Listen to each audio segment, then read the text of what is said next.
Hello student, देखो एक बार फिर से हम लोग लॉज ऑफ मोशन के रिलेटेड कॉन्सेप्ट्स को ही डिस्कस करेंगे। लास्ट जो डिस्कशन किया था वो कुछ इस तरह से था कि अगर एक रिजिड बॉडी है, वन डायमेंशनल रिजिड बॉडी है जिसका लेंथ अगर मान लेते हैं L और मास अगर M है, मास M, तो सबसे पहला फॉर यूनिफॉर्म रॉड, इसको रॉड मान लेते हैं, तो for uniform rod mass per unit length यानी M/L ये कांस्टेंट होगा। बिल्कुल। अब अगर इस अरेंजमेंट में मैं ऐसे दिखाऊं कि this is one and, let the end is identified A, other and is B, if end A is pulled by a force F, and then if I want to discuss about the force on its cross section at some distance x from that end where the force is applied, and let that cross section is denoted by C, then find force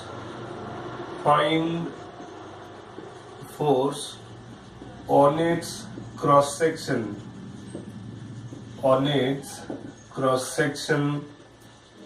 at C at a distance x from end A। end A से x distance में cross section देखो, end A से x distance पे cross section C दिख रहा है, तो उसी क्रॉस सेक्शन में कितना फोर्स काम करेगा अगर टोटल रॉड को end A पर A फोर्स से पुल किया जा रहा है। तो सबसे पहले हम लोग ये लिख सकते हैं, पहला चीज लिख सकते हैं the applied force can bring the acceleration to the total system of mass M, है ना। तो यानी कि acceleration achieved by the one dimensional rod can be written F by M। अब देखो B to C और C to A, हम अगर रॉड को दो पार्ट में सोचें तो the common cross section C जो है, उस कॉमन क्रॉस सेक्शन में about the cross section one part can pull the other part towards itself, यानी कि AC वाला पार्ट BC पार्ट को अपने तरफ खींचेगा और उसी तरह BC वाला पार्ट AC पार्ट को अपने तरफ खींचेगा। Let this forces on this common cross section applied at one and for one portion by the other portion can be represented this way. तो जबकि एंड A पर अप्लाइड फोर्स F है, तो इसका मतलब हम अगर ये इंडिविजुअल स्प्लिटेड सेगमेंट्स को M1 M2 एज्यूम करें, हालांकि वो स्प्लिट नहीं हुआ लेकिन एज्यूम कर रहे हैं कि अगर क्रॉस सेक्शन C से पूरे रॉड को दो हिस्से में सोचा जाए, one part is AC and other part is CB, तो assuming some cross sectional force on that required cross section at C that is X, तो M1 का जो मास है वो value in term of x आएगा और M2 मास जो कि L - x लेंथ का है, तो हम लोग लिख सकते हैं M1 can be written mass per unit length into length of the portion M1, and similarly M2 can be written mass per unit length into length of that segment that is L - x। चूंकि value of acceleration either you discuss it for M1 section or M2 sections, both must be same, which is the acceleration of the total system. So therefore, to know the value of this small f, हम कोई भी एक section को ले सकते हैं for M2, मान लो for mass M2 के लिए अगर देखें तो M2 सेक्शन जो है जिसका लेंथ L - x है, जिस पर स्मॉल f का फोर्स लग रहा है, तो हम तब ये स्मॉल f को लिख सकते हैं this is M2 into A, जहां M2 का मतलब हुआ M/L into L - x मास है और A हो गया total applied force by total mass. तो अल्टीमेटली देखो यहाँ M कट के ये हो गया F/L into L - x। समझ में आया? तो इस तरह से हम लोग force at one and common cross section निकाल सकते हैं। यही चीज को कभी ऐसे भी पूछा जा सकता है कि ये रिजिड रॉड है, दोनों में कोई अंतर नहीं है, यहाँ एक कॉमन क्रॉस सेक्शन दे देगा, इधर एंड ए इधर बी, ये क्रॉस सेक्शन सी, मान लो ये एक्स दिया हुआ है। अब दोनों एंड को डिफरेंट फोर्स से मान लो पुल किया गया, एक एंड को F1 दूसरे एंड को F2, और टोटल लेंथ इसका मान लो L है और मास है, पूरा का मास है M। तब भी हम लोग क्या कर सकते हैं, हम लोग इंडिविजुअली इस सेक्शन को M1 और इस सेक्शन को M2 एज्यूम कर सकते हैं। फिर उसी तरह यहाँ क्या होगा, वहां चूंकि एक ही एंड पर एक अप्लाइड फोर्स था और यहाँ दोनों एंड पर है, तो देयरफॉर यहाँ नेट फोर्स लेना होगा, net force on mass M। पूरा मास में अगर हम लोग नेट फोर्स लेते हैं, so that will be treated either F1 minus F2 और वाइस वर्सा। तो अगर मान लेते हैं कि F1 is a greater magnitude of the force applied than F2, then net force will give us m into a, तो यहाँ से हम लोगों को एक्सेलरेशन मिल जाएगा, that is F1 minus F2 by m। और फिर ये एक्सेलरेशन को लेके जैसे प्रीवियस अरेंजमेंट की जैसे अगर मान लो मैं M2 को यहाँ फिर से देख लूं, तो M2 पर क्रॉस सेक्शनल फोर्स अगर F है और इस एंड में F2 था, है ना, और इसमें रिजल्टिंग एक्सेलरेशन अगर a है, तो इसको लिखा जा सकता है F माइनस F2 बराबर M2a, है ना। तो देयरफॉर स्मॉल f हो जाएगा F2 प्लस M2a।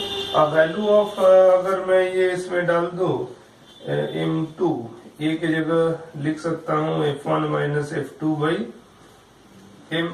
तो इसको सिंप्लीफाई कर देने से हमारा contact force at the cross section C आ जा रहा है ना। इस कॉन्सेप्ट को देखो अच्छा से, है ना, और फिर इसको कॉपी करो, फिर इसको आगे कंटिन्यू करते हैं।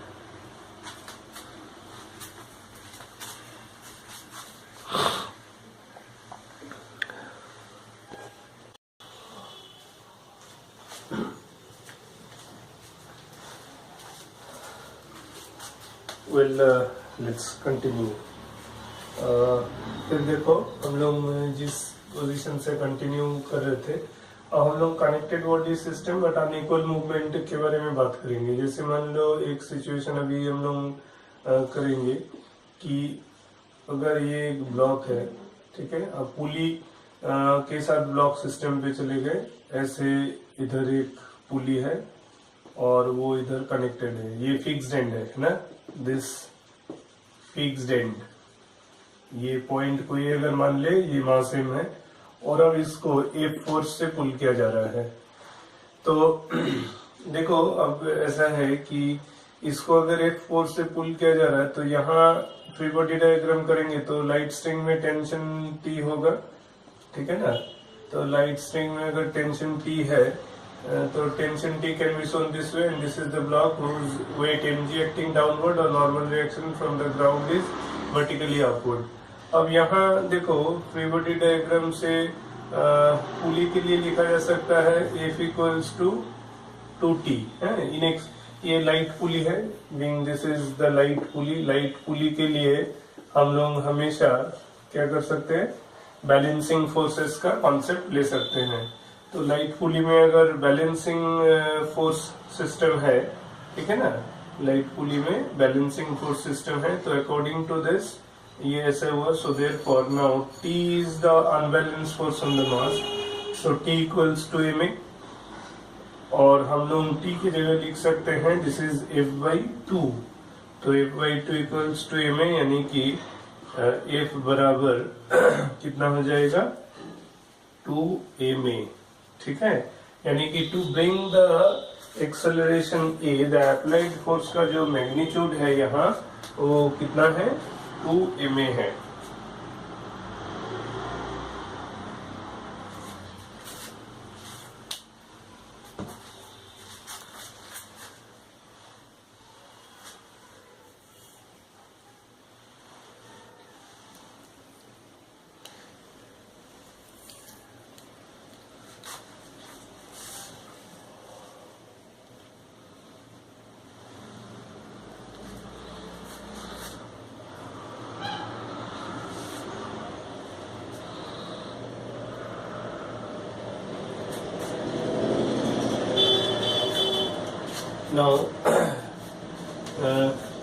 Now this this is one situation, मान लो ये एक पॉइंट हुआ है ना, ये एक केस है, ठीक है।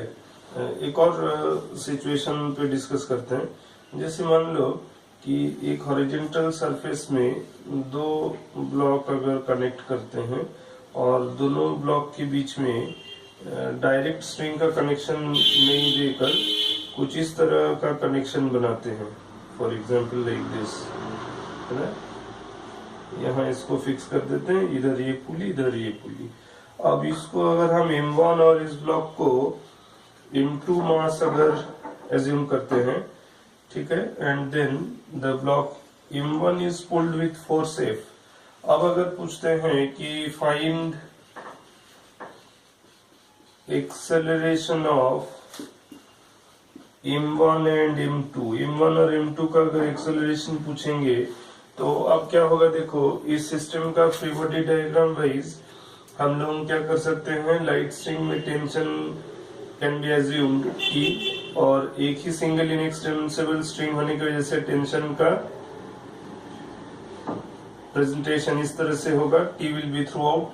तो हम लोग यहाँ ये कह सकते हैं कि ये जो कनेक्टेड अरेंजमेंट है दोनों का यहाँ एक्सेलरेशन डिफरेंट होगा। क्यों? क्योंकि मुझे पता नहीं कि दोनों का rate of change of displacement equal होगा भी या नहीं।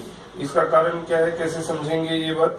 इसको समझने का तरीका ये है कि ये जो फिक्स्ड रेफरेंस लाइन देख रहे हो, ये फिक्स्ड रेफरेंस लाइन से अगर मैं दोनों एंड में जो जहां तक ब्लॉक है उस डिस्टेंस ऑफ सेपरेशन को अगर कुछ एब्सोल्यूट डिस्टेंस मान लेते हैं, for example x1 and x2, if x1 and x2 are the absolute separations of m1 and m2 from this fixed end, है ना, तो the rate of change of x1 and x2 will give us the absolute velocity value of the two connected blocks m1 and m2, and hence their further second derivative will give us the acceleration। तो यानी कि x1 x2 का जो displacement ratio होगा वही in fact displacement relations ही in fact उन लोगों का वेलोसिटी रिलेशंस भी होगा।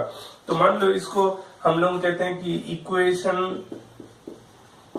Equation of constraint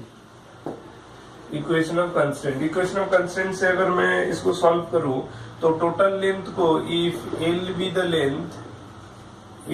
be the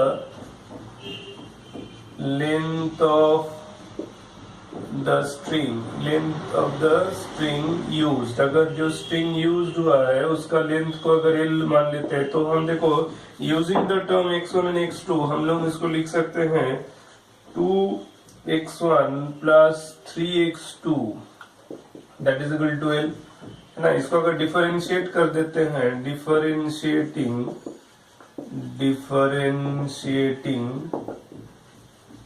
with respect to t के टर्म में डिफरेंशिएट करेंगे तो क्या होगा, 2 into dx1 dt plus 3 into dx2 dt, है ना। The rate of change of respective displacement, L constant है तो उसका डेरिवेटिव 0। तो इससे देखो ये पता चला कि 2 into v1 plus 3v2 बराबर 0। अगर v1 और v2 रेस्पेक्टिव वेलोसिटीज माना जाए m1 और m2 का, तो v1 के साथ v2 का रिलेशन z आ रहा है।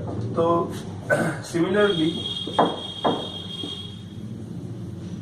सिमिलरली जो है 2a1 plus 2a1 plus 3a2 will also be 0, यानी कि mod of a1 will be 3/2 of mod of a2। mod इसलिए यूज किया क्योंकि एक पॉजिटिव दूसरा नेगेटिव होगा, तभी जाके sum of two real quantities can be 0। तो यहाँ पॉजिटिव और नेगेटिव होने का मतलब है सिंस x1 का separation according to the direction of motion suggest, x1 का सेपरेशन अगर बढ़ेगा तो करस्पॉन्डिंगली x2 घटेगा। तो rate of change of displacement x2 decrease कर रहा है, इसलिए उसका डेरिवेटिव रिजल्ट नेगेटिव आएगा। लेकिन इसका ये मतलब नहीं है कि एक और दो अलग अलग क्वांटिटीज है, दोनों सेम ही डायरेक्शन पर है, और पॉजिटिव और नेगेटिव का मतलब अपोजिट नहीं है, सेम ही डायरेक्शन है, बट वहाँ मैथमेटिकली नेगेटिव एक का आएगा। कारण यही है कि एक का relative separation, absolute separation increase हो रहा है, दूसरे का डिक्रीज हो रहा है। तो मॉड्यूलस रिलेशन हमको मिल गया। तो अब हम लोग क्या कर सकते हैं, देखो from the FBD relations m1 के लिए लिख सकते हैं f माइनस 2t बराबर m1 a1 और m2 के लिए लिख सकते हैं 3t बराबर m2 a2। अब हम को t को एलिमिनेट कर दें तो हमको a1 a2 का रिलेशन मिल जाएगा। समझ रहे हो? तो इस तरह से हम लोग इस चीज को कांस्टेंट इक्वेशन से सॉल्व कर सकते हैं। कांस्टेंट इक्वेशन पर कुछ और भी बताते हैं, जैसे देखो कि एक सिचुएशन मान लो ऐसे है कि एक मास यहाँ रखा हुआ है, m मास, उसको इस तरह से स्ट्रिंग से कनेक्ट कर दिए हैं, यहाँ एक फिक्स्ड पुली डाल दिए मान लो, और इस एंड को ऐसे मूव करा रहे हैं। Let that free and is pulled downward with the velocity u and this geometrical angle is given theta, है ना। तो पूछा जा रहा है कि इस डायरेक्शन में इसका वेलोसिटी अगर v है तो क्या होगा, provided the other free and is pulled vertically downward with velocity u। तो देखो यहाँ हम लोग लिख सकते हैं since string is constant in length, है ना, स्ट्रिंग का लेंथ अगर कांस्टेंट है तो इसका मतलब है कि ये वाला पोर्शन जितना, ये अगर x है और ये वाला पोर्शन अगर y है, तो इसका मतलब ये है कि rate of change of x will be equal to rate of change of y। जितना x चेंज होगा, x का मेजरमेंट जितना बढ़ेगा y का मेजरमेंट उतना ही घटेगा, क्योंकि x plus Y is equal to 12। तो हम लोग लिख सकते हैं कि since dx by dt is equal to dy by dt, rate of change of x must be equal to the rate of change of y। अब देखो free body diagram में जो ब्लॉक m मास का जो ब्लॉक हॉरिजॉन्टल सरफेस पे रखा हुआ है, उसका हॉरिजॉन्टल राइटवर्ड एक्सेलरेशन अगर हम v एज्यूम किए हैं और उसका थीटा इस डायरेक्शन में स्ट्रिंग का जो मूवमेंट होगा थीटा पर है, तो v को रिजॉल्व अगर कर दें तो we can get the to resolve component this way. So this component can be written